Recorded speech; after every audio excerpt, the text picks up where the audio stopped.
아저씨 못 볼 꼴 많이 보였어요 그 아줌마한테. 네네.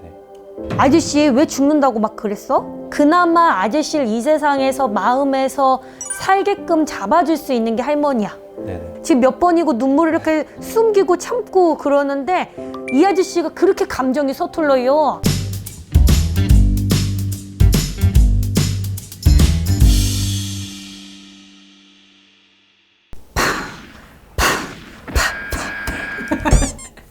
오늘 일산에 여기 이제 가정집에 오게 됐는데 소개 한 번만 간단하게. 나이는 37살이고요. 오, 되게 동안이시네 그래도. 아이 이제 2명 키우고 있는 첫째가 5살이고요. 네. 둘째가 2살이요. 2살. 네. PD님이 오늘 딱 한 가지 정보는 알려주셨어요. 아내분이 사연을 신청하셨다. 근데 아내분이 지금 집에 계시지 않는다. 오늘 집에 오기 전에 좀 머리가 아프기는 했습니다. 솔직히. 네. 참 희한하게 반만 아프더라고요. 여기 오른쪽만 아팠거든요. 딱 반만 아픈 게 괜히 반만 아팠을 거라고 생각은 안 해요. 똑같은 걸 봐도 두 분이 생각을 하는 부분? 느끼는 감정? 정말 다를 거라고 생각을 하거든요. 그 부분 때문에 좀 힘든 부분들이 있지 않을까라는 생각은 있어요. 그래서 머리가 반만 아팠나라는 생각은 좀 하고 오기는 했는데, 분명히 올해 초, 작년 문제가 좀 심하게 갈등이 됐을 때가 분명히 있었다고 그랬거든요. 네네. 근데 그때보다는 지금 좀 완화가 된 건 사실이에요. 이게 소강 상태지 근본적인 원인이 다 해결된다기보단 서로 좀 그래 맞춰가 보자. 애들도 있고 모두 한 상황이니까 우선은 해보자.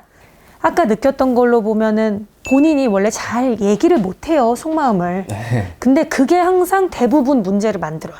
혼자만의 세계에 또 빠지는 성격이거든요. 고민이 있으시면 얘기를 하는 게 아니고. 그래서 서로 이야기를 하고 풀고 이게 돼야 되는데 전혀 그런 과정이 생략되고 본인 혼자 방에 들어간다거나 혼자만의 시간을 보낸다거나 그냥 거기서부터 대부분의 문제들이 조금 발생된 부분들이 있을 것 같아요. 근데 혹시 일하시던 거 힘든 일 없으셨어요? 본인 일?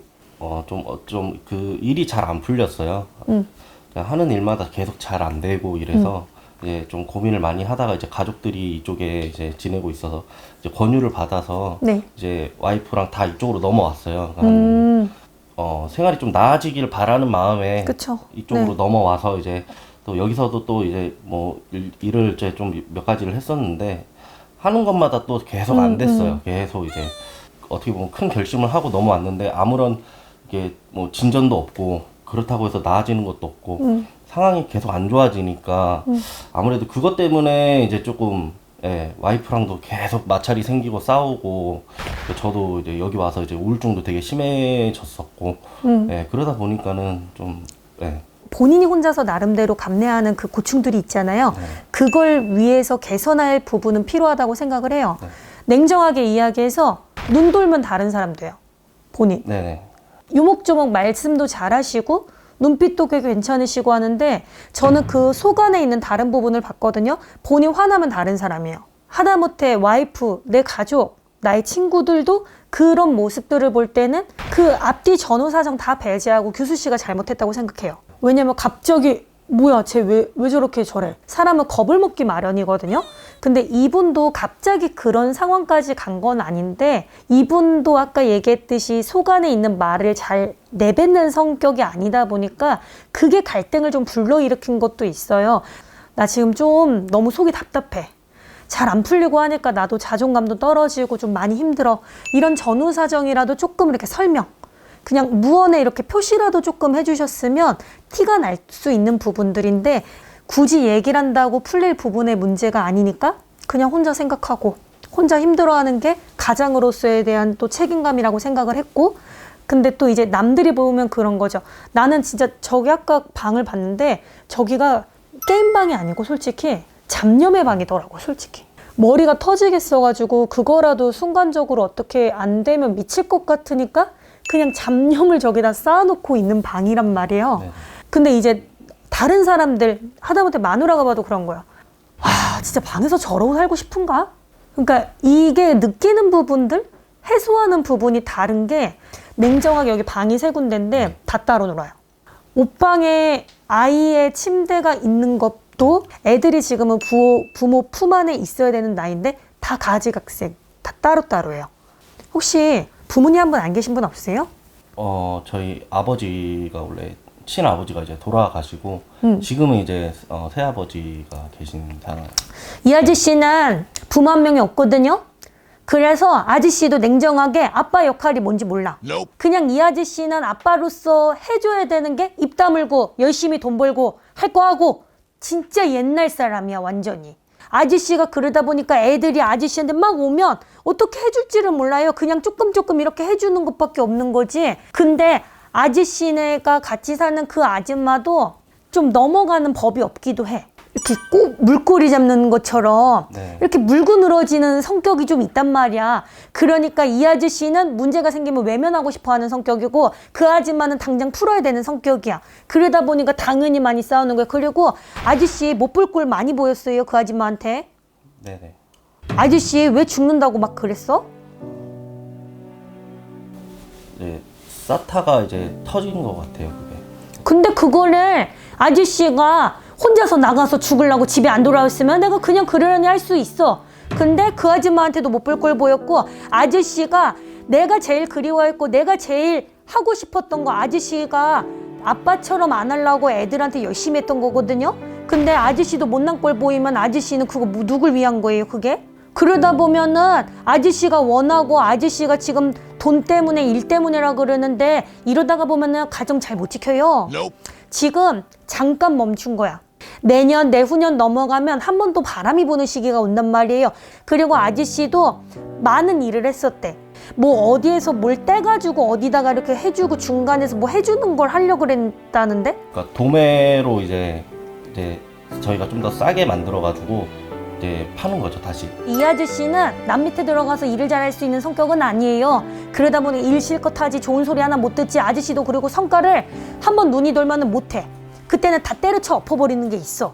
아저씨는 냉정하게 사업을 할 수 있는 시기 아니었어. 근데 아저씨는 또 머리를 썼던 건 큰 돈 안 들이는 선에서 이렇게 하면 좀 되겠지라고 생각을 해서 일을 좀 벌렸던 건데 그게 또 되려 크나큰 돈이 들어간 건 아니 돈줄이 좀 막히는 일들이 있었대요.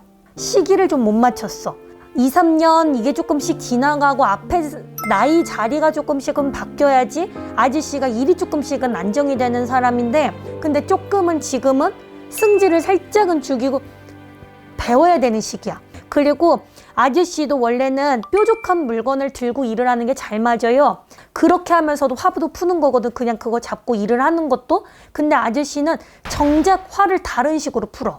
아저씨가 그렇게 뭘 잡고 일을 안 했어도 집에서 이상한 물건 잡은 모습이 자꾸 난 보인단 말이야.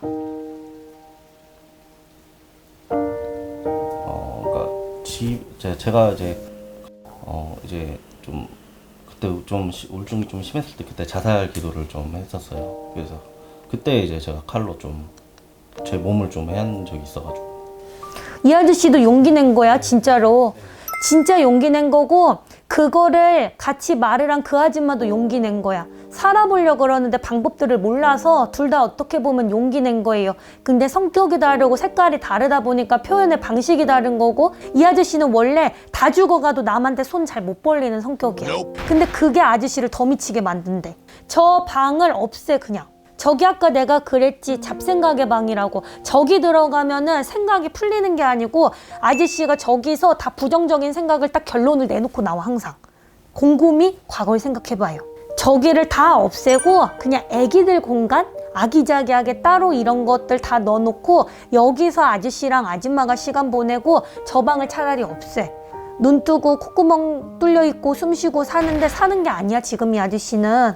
그러니까 아저씨가 살고자 하면은 저 방 차라리 없애. 차라리 칼로 만지는 일을 하든 뭐 하든 뾰족한 물건 잡고 일을 하는 걸로 풀어. 네. 그래 아저씨도 버텨. 원래는 한번 몸을 조금 심하게 다치는 게 있었어야 되는데 아저씨 다쳤던 거 없어요? 그때 일하면서 이제 중환자실 간 적이 한 2번 정도 있었어요. 아저씨는 그 다치는 거 없이는 여태까지 이렇게 멀쩡하게는 올 수 없는 사람이란 말이에요. 그러니까 차라리 그렇게 물건으로 풀어. 그게 아저씨한테 정말 나아요. 알았죠? 네네. 그리고 아저씨한테는 엄마가 할머니예요? 어렸을 때 저희 할머니가 저 돌봐주셨어요. 엄마가 살아있다 그래도 엄마랑 아빠랑의 인연의 줄이 좀 짧아. 그래서 그 할머니 오락가락 하는 거 없대요? 올해 그 치매 진단 받으셨어요. 마음 시키고 머리 시키러 이번에 올해 넘어가기 전에 가족들하고 아저씨 할머니라도 한번 보고 와. 왜냐면 그나마 아저씨를 이 세상에서 마음에서 살게끔 잡아줄 수 있는 게 할머니야. 네네. 그러니까 한 번은 가서 마음 다지고 와. 그리고 하나 약속해요. 화나면 얘기해 아줌마한테. 근데 그 아줌마라고 오죽 힘들겠어요. 지금 몇 번이고 눈물을 이렇게 숨기고 참고 그러는데 이 아저씨가 그렇게 감정이 서툴러요. 둘 다 노력을 해서 그거는 해야 돼. 약속해요. 아저씨는 입에 술도 대지 마. 아저씨가 가끔 성격이 오락가락 해가지고 내가 화를 주체를 못하는데 그럴 때 그런 거 하면은 더 미치는 거예요. 오늘 아줌마 오면 미안하다 그래 그냥. 네. 그럼 그 아줌마 힘들어도 나가서 일해주고 뭐 해주고 다 해줘야 할 건. 네. 아 근데 제가 너무 감사해요. 이거 진짜 어려운 결정하신 거예요. 진짜로. 저 그거 진짜 박수 쳐드리고 싶고 그렇게 용기를 내주셔서 너무 감사해요. 네. 정말. 사연이 어떻게 왔었어요? 원래는 이제 어제 그 와이프가 이제 사연 이제 보낸 내용을 이제 봤었는데 지금은 이제 그때보다는 그쵸. 훨씬 좀 상황도 좀 나아졌고 그때는 저도 뭐 힘들었다고는 하지만 그래도 이제 그 옆에서 이제 와이프가 지켜보고 나이도 이제 좀 어린 상태에서 좀 미안하더라고요 그게 되게. 네, 그래서 쉬는 날에는 애들하고 조금 이렇게 여기서 동떨어진 자연 쪽으로 가서 풀고 오세요. 이렇게 기운을. 네네. 사람들하고 괜히 있으면 본인이 이 속 안에는 고집, 자존심 정말 세신 분이거든요. 이거 다 표현 안 돼요. 그러면 또 그게 병이 되고 나를 점점 더 갉아먹는 거예요. 이제 신랑분하고 개선의 과정이 좀 필요한 거니까 서로 발맞춰 가는데 조금씩 서로 노력을 해서 근데 이제 두 분 다 그건 아셨으면 좋겠어요. 그냥 살고 싶은 마음에 어떻게 보면 노력을 하고 있는 거예요, 지금. 표현이 조금 다른 식인 거지. 근데 그 마음은 동일한 거는 절대 잊지 마시고 오늘 이 영상을 보시면 두 분이 저녁에 진솔하게 대화를 하시고 마음을 다잡고 넘어가셨으면 좋겠어요. 오늘은 저희 둘만 소름이 이렇게 돋아가지고 사실 이거를 보시는 분도 아이 설마 좀 짜고 치겠지 라고 생각을 하실 테고 사연자분도 사실 우리끼리 연기하는 거겠지 하지 우리의 속사정은 모를 거예요. 참 저만 느끼는 고충인 것 같습니다. 사연을 진짜 선생님 모릅니다. 그 사연에 이러한 디테일한 것까지 아니요. 선희 씨가 전혀. 쓰셨나요? 아니요. 안 그냥, 쓰셨죠? 네. 아 그랬으면 됐습니다. 오늘 약속한 거 잘 지키세요? 네. 네, 알겠습니다. 선혜 씨 갈게요. 집 구경 잘했습니다. 안녕히 계세요. 항상 고생하고 있는 것도 나도 알고 있고 표현을 많이 못해서 더 좀 미안하고 그래도 내가 누구보다 세상에서 제일 아끼고 사랑하는 거는 너니까 열심히 살자. 사랑하는 부잣집처럼 호화롭게 뭐 그렇게는 못 해줘도 아빠가 항상 너네들 물고 빨고 하는 것처럼 사랑하니까 항상 아끼니까 끝까지 아빠가 옆에서 전봇대처럼 버텨줄게. 사랑해.